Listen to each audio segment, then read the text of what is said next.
سلامونه. هیله لرم چې تاسو ټول به روغ جوړ او خوشحاله او د ژوند د خفو ساعتونو به خوندونه اخلئ.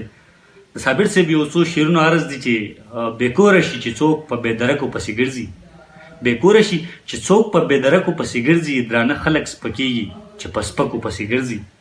زما د قام د کمې بدبختۍ به درته وایم، زما د قام د کمې بدبختۍ به درته وایم چې څوک رازلمي کېږي په ټوپکو پسې ګرځي.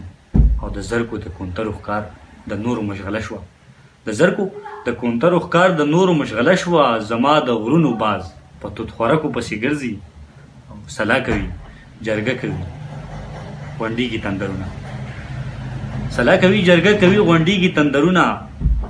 څوک ژاله جوړوي ځان له په ډکو پسې ګرځي، د ښکلو په سینو کې بې غرضه زړونه ګوري، د ښکلو په سینو کې بې غرضه زړونه ګوري. صابر بلا وهلی دی په ورکو پسې ګرځي. ډېره مننه.